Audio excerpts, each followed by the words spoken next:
Hello and welcome back to Rocky Canyon Creek Homestead. My name is Carolyn. My husband Doug and I live on this homestead in northeast Oklahoma. This is a continuation of my last video where I lay the groundwork for what I've been going through these last 4 months. I tried very regularly to post before then, and we were doing pretty well growing the channel. It is part of our business plan here on the homestead. We do offer live rabbits, and we are working on our goat program where we plan to be raising Kiko goats and potentially dairy goats in the future. And here we are, we're learning how to grow vegetables. We have goals to feed ourselves as much as we can, or at least have the knowledge to be able to feed ourselves. Preserving and canning foods are a whole other arena that I'm breaking into, but all of that was put on hold in July when I got a call from my dad from the hospital. I have no idea how to start, so I guess I'm just going to start. Let me get my little book out so I can get all the dates right.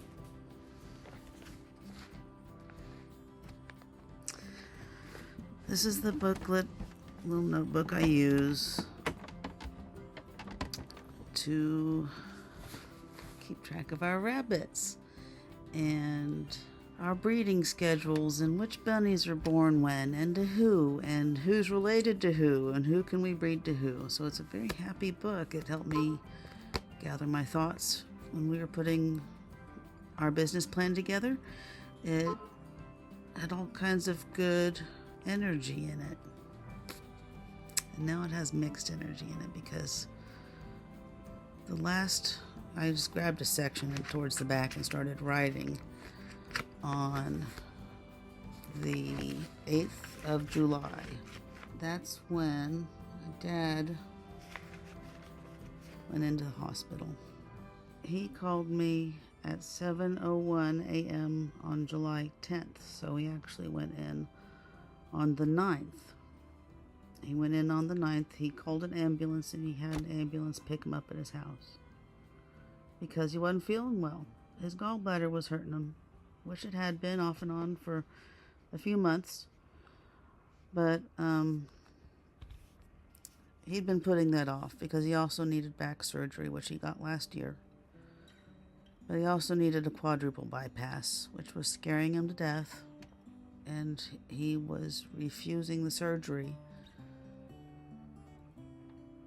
because of something he thought the doctor told him about it not extending the length of his life, which I can't imagine that was actually what the doctor said, but that's what my dad told me. So when he needed gallbladder surgery, he couldn't get it because his heart wouldn't hold up to the surgery. So while he was in the hospital, he actually called me the next morning. He stayed overnight before I even knew he was in there. And he called me at 7:01 a.m.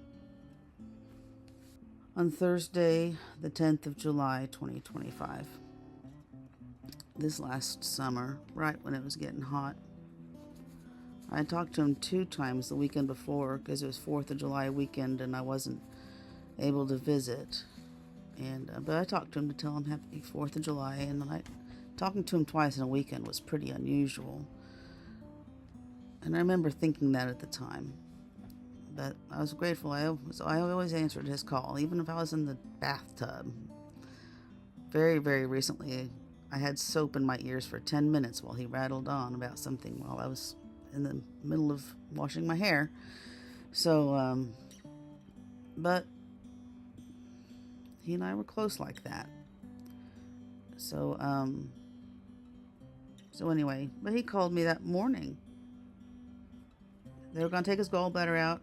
They hadn't really realized about his heart yet. So he's just hungry and thirsty and ready for this, Band-Aid surgery. And I'm like, oh, dang, okay, well, it's time to get that gallbladder out. That's good. Good thing. And,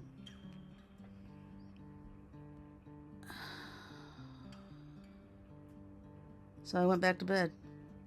Went back to sleep. He woke me up. It was summer break, so I didn't have to get up early to take the teenager to school. I think it was later that afternoon that I got the text that he was going septic. So I immediately, okay, this isn't just a Band-Aid surgery. I immediately started packing. That was probably 2 in the afternoon after I spoke with him. I spoke with him that day, and he's starting to get incoherent. And it's like, oh shoot, okay, they're starting antibiotics because he's very, very infected in his gallbladder, and it might burst into the rest of his body, I suppose. And I wasn't there to talk to the doctor about that part. So I got there as quick as I could, and by the time I got there, he was very out of it. He was very, very sick, and but he could talk some, and and he seemed normal, just very sick and very medicated. And so we're like, okay, he's acting this way because he's medicated. It's all as expected. He's on very strong medicine because he's in a lot of pain. He has pancreatitis and a very infected gallbladder. And so I wasn't too worried, but I was there. I was staying the night. My teenager Sam and I stayed the night. All that night, Dad groaned or sang or hummed or exclaimed with every breath he took. He did not sleep at all. And so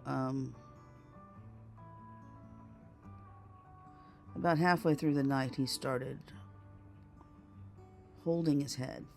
He kept doing this and just, and he said the pain level was 10 out of 10. And he was already on morphine.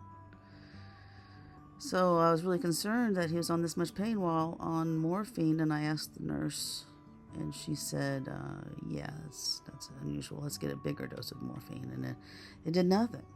It didn't help his pain. It didn't help him sleep.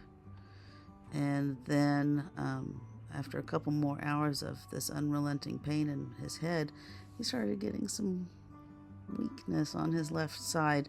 And I immediately brought this to the nurse's attention and the technician's attention, then the head nurse's attention and the doctor's attention for a full 24 hours.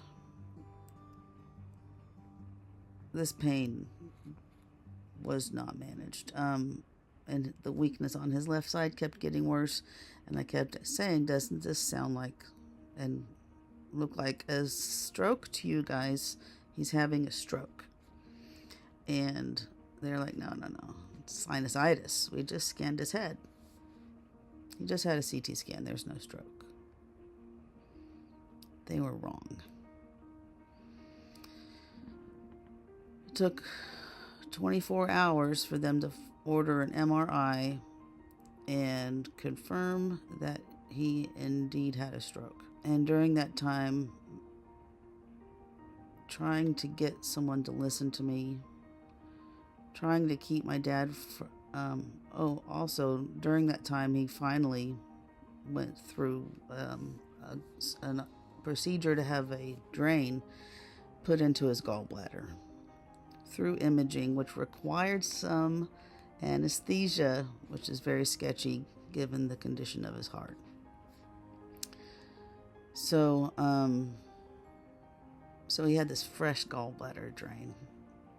It was taped on, but boy, he really wanted to pull it off and pull that drain right out of his body.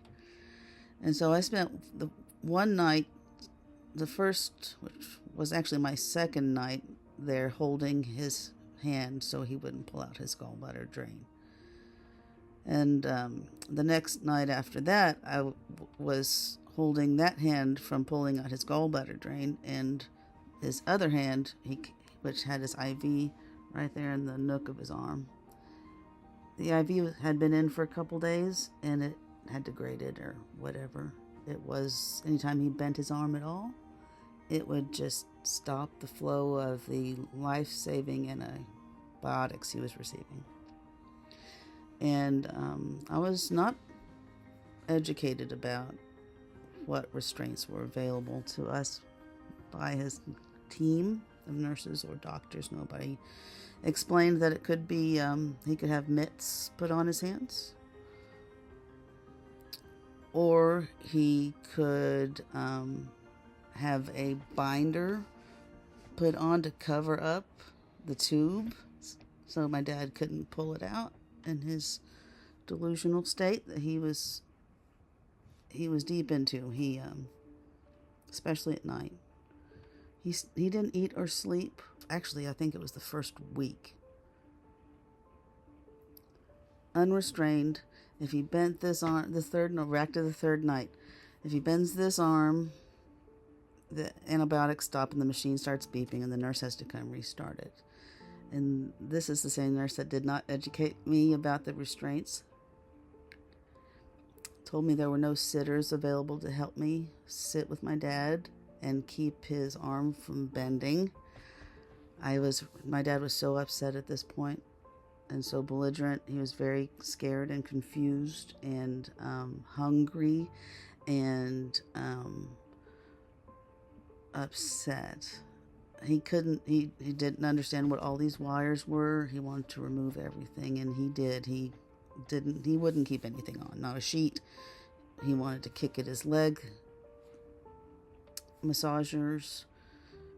He was out of his mind and growling at me and begging with me, and sometimes he got to the point where he didn't know who I was.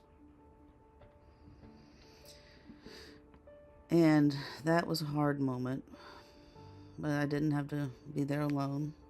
Thank you to everybody who was there with me. So anyway, after a week of this fun, they were about to discharge him, and where he'd kind of reached this plateau, and he had completed his antibiotics. He was fully restrained by this time because we could put a passive restraint on him like mitts that keep him from pulling out wires. So after like the fourth day, we got those on him, and he did eventually have to have his hands tied down anyway because he would remove his mitts with his teeth. But he was sedated also by this point, and so that he could be helped. After 2 weeks, when his antibiotics were done, they were ready to just discharge him to rehab. And he had stabilized, like I mentioned, but he was starting to lose. And all this time, he never did forget who he was, where he lived, when it was started to slip. He didn't droop on one side. He didn't have all classic stroke indicators. So it was tricky on his team for sure. But they were about to release him, and I just knew something was wrong. And I requested one more scan of his head before we left, because we'd been fighting some inflammation as a result of the stroke, which was enormous, and it affected his short-term memory. When he started calming down and coming out of his sedation, he was on about a 4-minute reset, and in that time he would sometimes forget who I was in that reset. He would certainly forget what we were talking about, or where we were, or why we were there, or the fact that he couldn't walk, the fact that he couldn't get up to go to the bathroom were big ones. And so having to explain to your dad that he's had a stroke about 200 times a day and stuff. So yeah, that scan, they were about to transfer him, and I said, no, before you release him, please do one more scan. So they did, and they were working very hard for me at this point because they knew that they had dropped the ball with the nurse that did not take very good care of us for 3 nights in a row. So they were trying very hard to listen to me at that point. And they gave him the scan, and they said, oh, you're right. He has swelling and a midline shift in his brain, which means that one part of his brain is pushing on the other part. I should actually go like this. Pushing on the other part. He has a midline shift in that center seam of your brain. He doesn't need to be released. He needs to go into neuro ICU. We are transferring him to another hospital in our group in town. And so another 2 weeks were spent in neuro ICU. 2 weeks. Before he was finally released into skilled nursing. He was no longer eligible for rehab. And so he released into skilled nursing here in Manford, where I live, about 15 minutes from my house, so I could be there every day, a lot of the day. And when he first got there, it was a rough few days. He touched the nurses inappropriately, touched me inappropriately. He spit food and water at people and was not himself. And on the third day was his first fall out of a wheelchair. He just slid out and hit his bum. And since he was on blood thinners, it was their policy that the nursing home that he had to go to the emergency room, which is 45 minutes away. The hospitals that Dad had been at were by his house in Oklahoma City. Dad had been moved to a nursing home here with me in Manford. It was really great having him only 15 minutes away. But the fall meant that he was going to an emergency room in Tulsa, to a great hospital, the best one. No complaints. When he got there, they took one look at his head and said, he's got cancer. I said, I'm pretty sure he's had a stroke. He just left neuro ICU. I trust their opinion pretty well. It took them 2 weeks to figure out that he did not have cancer. He'd had a stroke. So it turned out to be a small blessing that he was in the hospital, however, because on his second night there, he had a heart attack. They treated it with morphine. It was very painful and scary for him. It was 2:30 in the morning. The next day, it was confirmed that he had had a heart attack. It didn't really matter at this point whether or not it had caused damage to his heart, because it was his damaged heart that caused his vascular dementia after stroke. So they took very good care of him while he was there that 2 weeks, and he did improve and came back to the nursing home better than he was when he left it. At least there was that. So that was the first, and the next 6 weeks that followed after that, he fell at least 10 more times and went to the emergency room every time. The one time that they didn't send him to the emergency room when they should have was when he pulled out his gallbladder drain. For weeks and weeks and weeks, I'd been keeping this man from pulling that thing out. And in a fit one night there in the hospital, after he'd already been in the emergency room once that day, he was in such a state, he pulled it out. He pulled it out all on his own. And so he went to triage, emergency room, and they watched him and they monitored and scanned him, and his gallbladder was healed okay and was maintaining its bile and doing its job, no longer infected. It was okay that he pulled it out. He didn't hurt himself. And that nurse, that lovely nurse that didn't care well for us, told me that if he pulled it out, he would bleed to death. So that was that. And 6 weeks later, I brought him home. He wasn't improving. The nurses and staff did the best they could. They're so overworked and stretched thin. Did a great job, though. But the most important thing is I got to give him his last wish, which was to be with me. He would be lucid sometimes, and he would know what was going on, and he would know where he was, and he would know, and he would tell me that if he had a choice to be in that place or in my living room at home with us, with a bed stuck in our little tiny single wide, he said, I want to be with you. And every time he would be lucid, I would check with him. I'm like, are you sure? We're getting it set up. Are you sure? Yes, I am sure.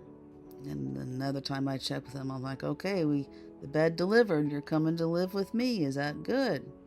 Is that good? Is that what you want? Will that make you happy?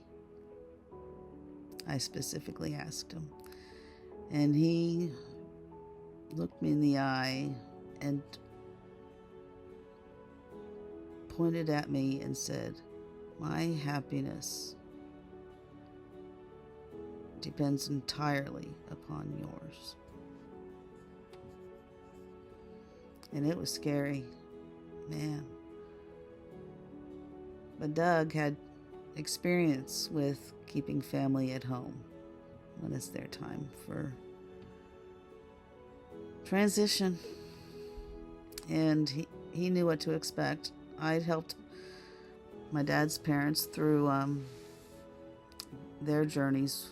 They both had strokes and went through rehab and recovery and another stroke and repeat until finally hematoma.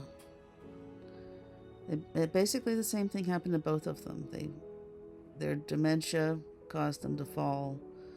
Their dementia from their strokes caused them to fall and injure their heads and have a subdermal hematoma, which one of Dad's falls at the nursing home did split his head open right here.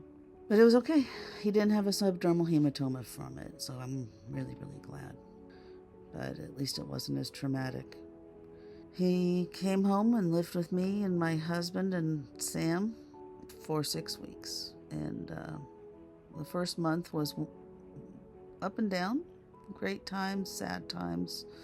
He could feed himself, he could talk and hold conversations, but then the hallucinations just became more and more consistent. And one day I could be 5 different people to my dad. I could be a queen and him a knight. I've been a prophet, a goddess. I've been Carolyn. I've been Carolyn. It wasn't an easy last few weeks on him. He had another stroke about 3 or 4 weeks after he'd been here.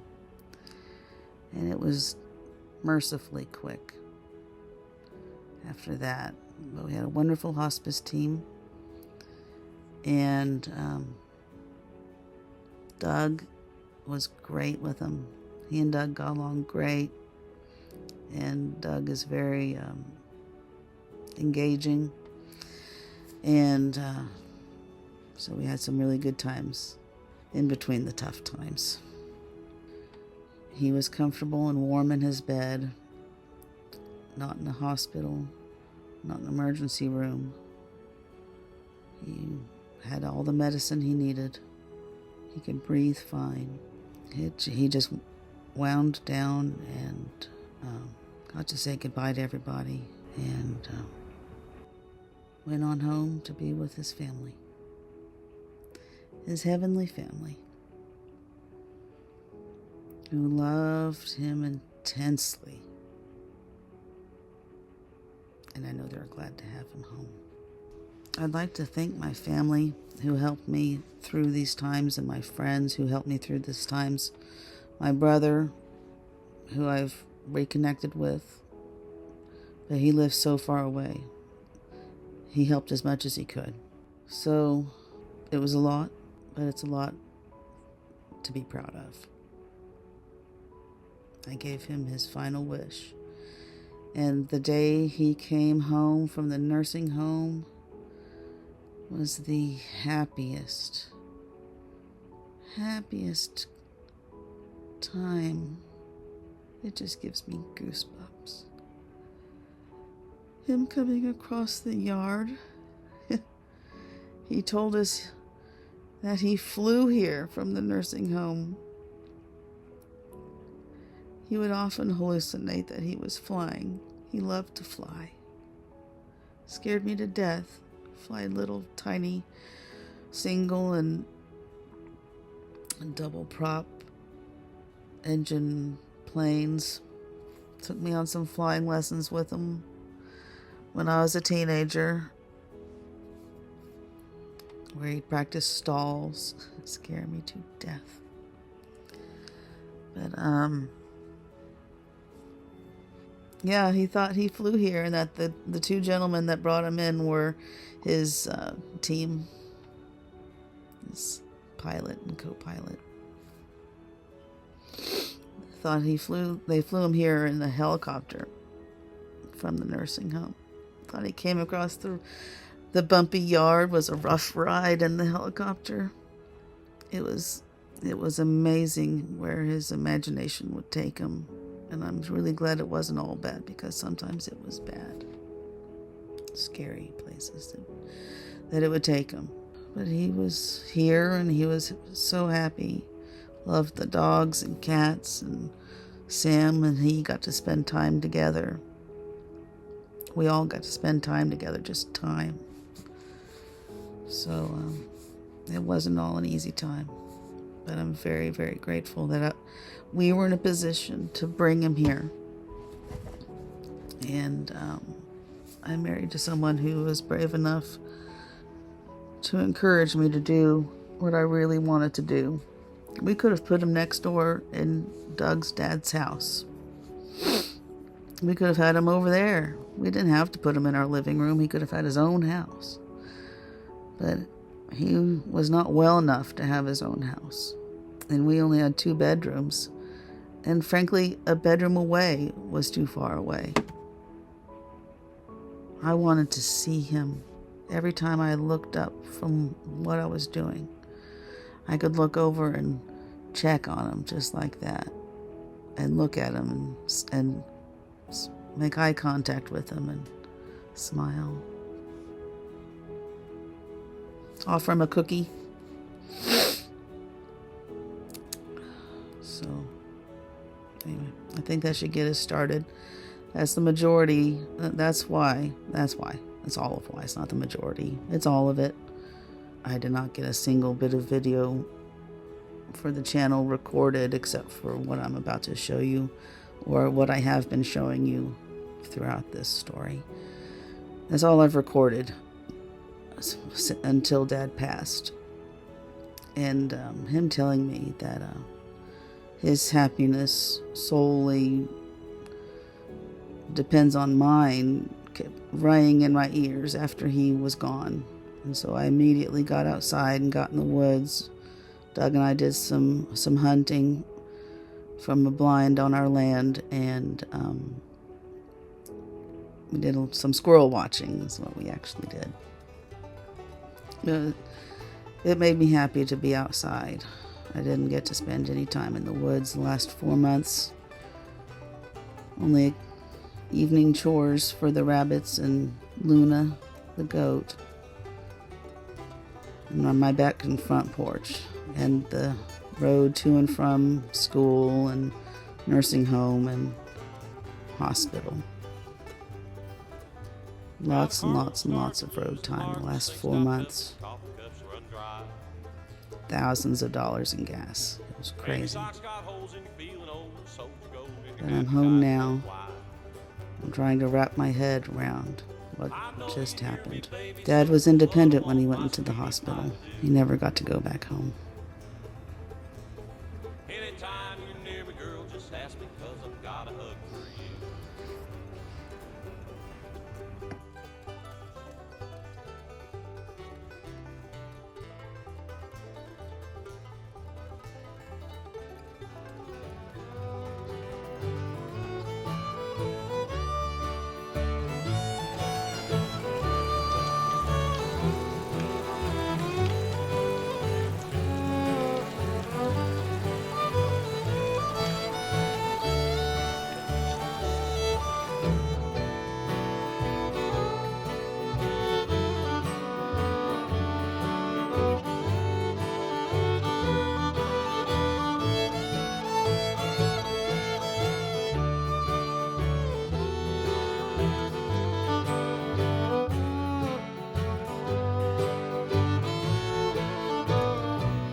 you.